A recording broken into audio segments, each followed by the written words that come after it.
UTL solar लावणार आणि सबसिडीही मिळवून देणार।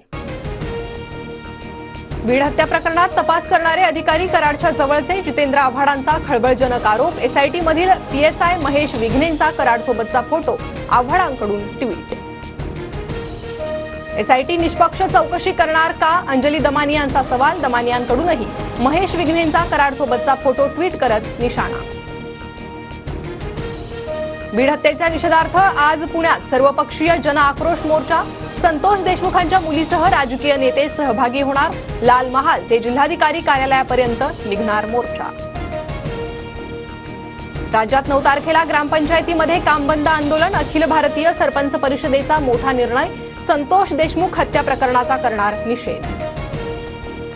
बीड हत्या प्रकरणातील आरोपी सुदर्शन घुले, सिद्धार्थ सोनवणे आणि सुधीर सांगळेला 18 जानेवारीपर्यंत पोलीस कोठडी। फरार मुख्य आरोपी सुदर्शन घुले आणि सुधीर सांगळे पुण्यातून अटकेत। बीड हत्या प्रकरणात सर्वपक्षीय नेत्यांकडून धनंजय मुंडेंच्या राजीनाम्याची मागणी। तर मी म्हणत नाही, मात्र लोकांची सुई मुंडेंच्या बाजूने। चौकशी पूर्ण होईपर्यंत त्यांना मंत्री ठेवू नका, धस यांची प्रतिक्रिया। संतोष देशमुखांच्या कुटुंबाला त्रास झाल्यास धनंजय मुंडेंना रस्त्यावर फिरू देणार नाही। देशमुख कुटुंबाला आलेल्या धमकीच्या पार्श्वभूमीवर जरांगेंचा मुंडेंना थेट इशारा। राज्यातील रस्ते जरांगेंच्या घरचे नाहीत, मंत्र्यांवर खालच्या स्तरावर बोलत जातीय थेट निर्माण करणाऱ्यांवर कारवाई झाली पाहिजे। जरांगेंच्या मुंडेंवरील टीकेनंतर सदावर्तेंचा निशाणा। संतोष देशमुखांच्या हत्येतील एकही आरोपी सुटणार नाही, आरोपींना कठोर शिक्षा व्हावी हीच सरकारची भूमिका। उपमुख्यमंत्री एकनाथ शिंदेंची प्रतिक्रिया।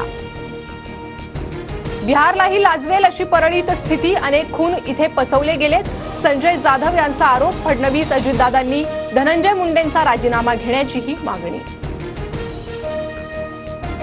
धनंजय मुंडे आणि पंकजा मुंडेंनी मंत्रिपदाचा त्याग करावा, गजानन कीर्तीकरांची प्रतिक्रिया। शिवसेनेकडून पहिल्यांदाच मुंडे भाऊ बहिणीच्या राजीनाम्याची मागणी। राज्य सरकारच्या जमा आणि खर्चात ताळमेळ नाही, कॅगकडून चिंता व्यक्त। तर राज्याची राजकोषीय तूट 2 लाख कोटींवर जाण्याची शक्यता असल्याचंही अहवालात नमूद। पवार कुटुंब ठाकरे कुटुंबानं एकत्र यावं, छगन भुजबळांचं आवाहन। अजितदादा आणि पवार एकत्र आले तर माझ्या शुभेच्छाच, भुजबळांची प्रतिक्रिया। कोकणातील निकालावरून बैठकीत राजन साळवी, उद्धव ठाकरेंमध्ये खडाजंगी। तुम्ही घ्यायचा तो निर्णय घ्या, ठाकरेंचं बैठकीत वक्तव्य। तर तुम्हीच आमचा पक्ष म्हणत कार्यकर्त्यांचं स्टेटस।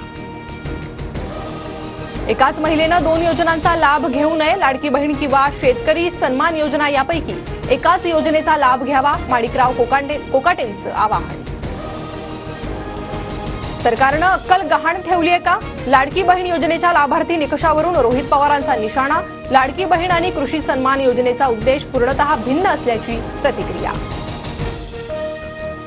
निवडणुकांनंतर निकष लावत लाभार्थी बहिणींची नावं यादीतून बाहेर, लाडकी बहीण योजना केवळ मतांसाठी होती हे आता स्पष्ट। वडेट्टीवारांचा सरकारवर निशाणा।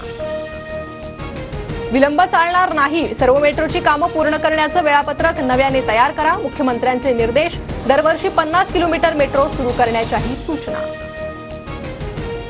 उपाययोजना करूनही मुंबईतील हवेचा गुणवत्ता स्तर खालावलेलाच, शहरातील काही भागातील हवा अद्याप वाईट श्रेणीत। मुंबईकरांच्या आरोग्याचा प्रश्न ऐरणीवर। प्रयागराजमध्ये 13 जानेवारी ते 26 फेब्रुवारी महाकुंभ मेळा, कोट्यावधी भक्त पवित्र स्नान करणार। 1.5 लाखांपेक्षा अधिक तंबूंची उभारणी। मुंबईत आज 3ही रेल्वे मार्गांवर मेगा ब्लॉक, मध्य रेल्वेवर माटुंगा ते मुलुंड, पश्चिम रेल्वेवर चर्चगेट ते मुंबई सेंट्रल आणि हार्बरवर पनवेल ते वाशी दरम्यान मेगा ब्लॉक। UTL सोलार लावणार आणि सबसिडीही मिळवून देणार।